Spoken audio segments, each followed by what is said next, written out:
So, what you guys just saw there was a run through of my 24.10 world best scramble, and you can see from that it was quite a good solution, and I was actually able to execute that in under 20 seconds.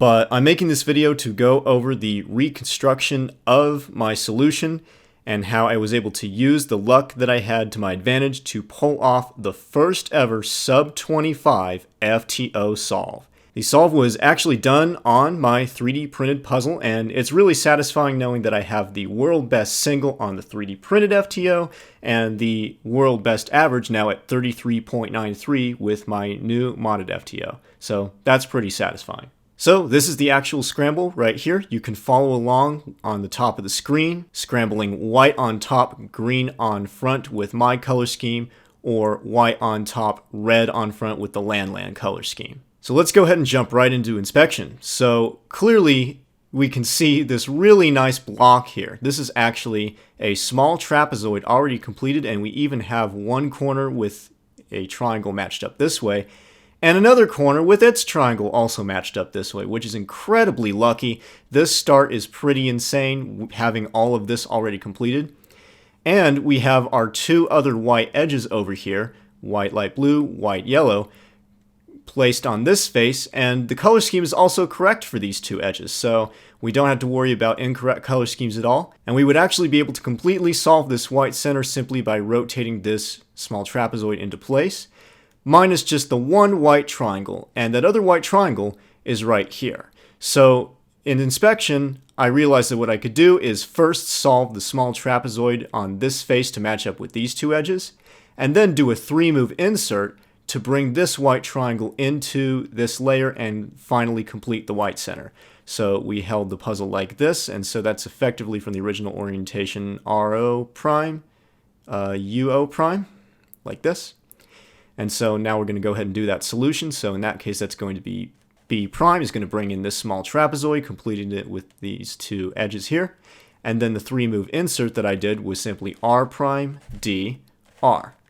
And there we go, we've completed the white center with the correct color scheme, and miraculously, we also have a completely solved triple as well. So a first center plus the first triple in 4 moves, absolutely ridiculous, incredibly efficient, and quite lucky there. So after seeing this triple completed, I knew that it was time to complete the second triple, and I knew that this one was already going to be nearly done, as we had seen earlier with that block, and all I would need to do is finish this last triangle. So I then rotated this way, so I guess that's LO, like that. And I had this light blue triangle that I saw for finishing up this triple, but there was also this one over here, and I realized that this one would actually be easier to pair up, because it was simply 4 moves to finish this triple, so we can do U prime. First, that's going to bring this pair into the right layer to keep it preserved. Then we can do R prime, U prime, R to bring in the triangle and match it up with that pair to finish this triple. And then simply a U move inserts it back where it is. So that was 5 moves, and now that's a total of 9 moves for the entire first layer -1 triple. So this is extremely lucky. Most of the time we're looking at over 20 moves for these two steps combined, so that was really cool to see. Alright, so it was at this point that I kind of panicked a little bit because I had to go into my second center and I had absolutely no idea what I was going to do. And in this case, I went with the red center. I mean, that's what I always do most of the time, but it turns out that in this case, it probably was the best option, to be honest. If we look at dark blue or green here, there's not really a lot of pairs or completed trapezoids or anything. But if we rotate this way, so RO prime, we see that we have all 3 red edges on this face, and then we also have this red triangle down here. So again, I'm holding the puzzle so that that block is completed on the bottom, and we have this free top layer to turn. So I honestly didn't do the best solution for this. I didn't really know exactly what to do here. I could have probably brought this triangle in or reoriented the layer somehow, but I kind of just panicked a little bit, and I did this large trapezoid solution.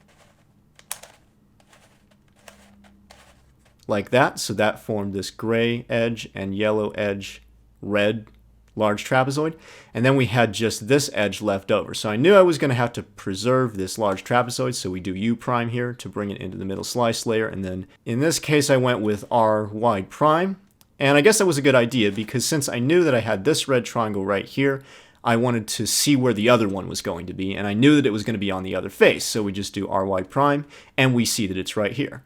So then I did an R move here, and then I realized that since I have this triangle here and this one opposite this one, we can finish this small trapezoid very quickly like this.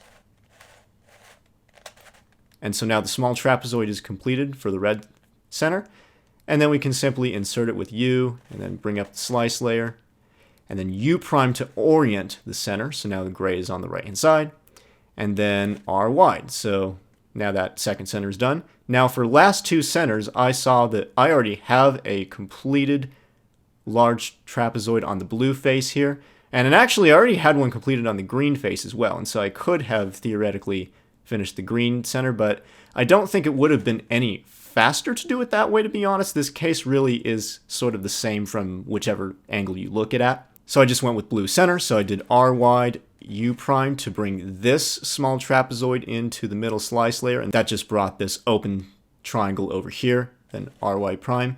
And this was going to be better because then I could go straight into finishing the small trapezoid instead of having to reorient this top layer. So I did R, U prime, R prime, U to get just the blue triangle, and then we can finish off the small trapezoid like this. Then R forms it, U, R prime inserts into the front face, and there we go, we have our last two centers done. Now the top center was already oriented immediately, and I knew that was going to happen just based on where the green edges were going as I was doing that solution.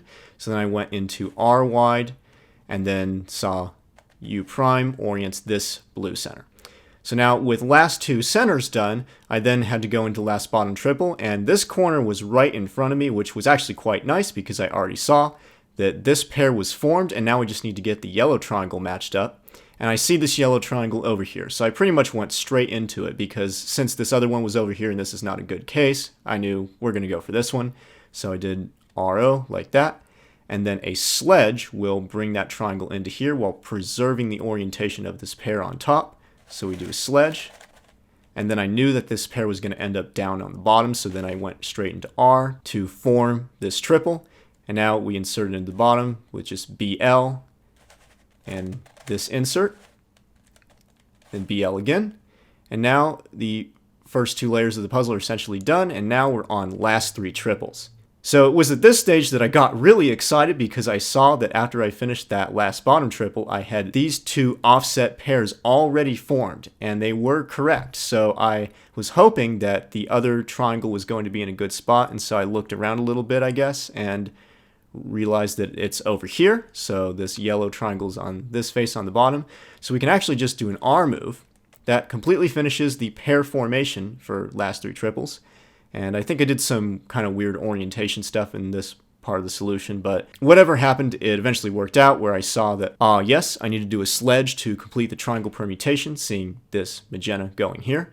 So I did the sledge, and I saw that CP was going to skip as I was doing this, so I just finished up with the sledge, and then knew that I would have to go straight into doing an R move to finish off the AUF. So I finished the sledge, did R, and then the puzzle is completely solved. So you can see that solution was pretty ridiculous.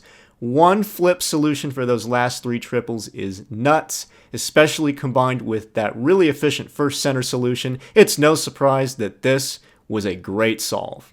So the stats for this solution are very similar to the previous world best. It was a total of 59 moves, and in 24.1 seconds, that is a 2.45 TPS turn speed, and I'm super happy with that. It is much better than my previous world best, and it's really nice knowing that my TPS is now finally starting to improve on solving this puzzle.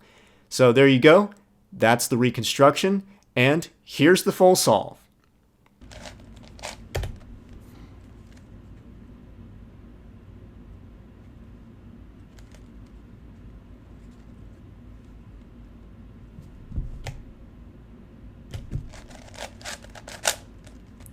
Oh, wow. Okay.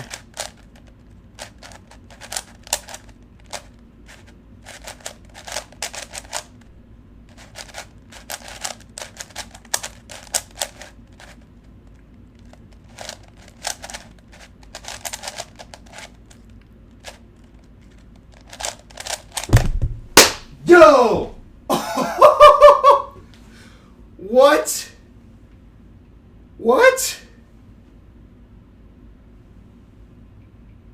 Oh my god.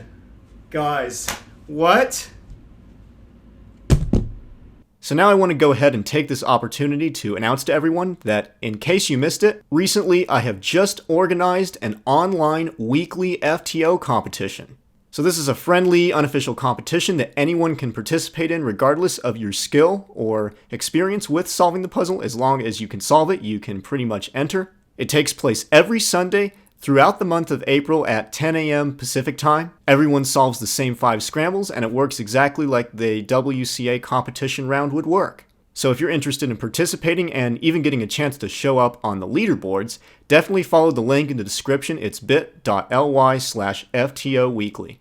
So with that, I hope you enjoyed, and look forward to some more great solves in the future, hopefully. Thanks for watching.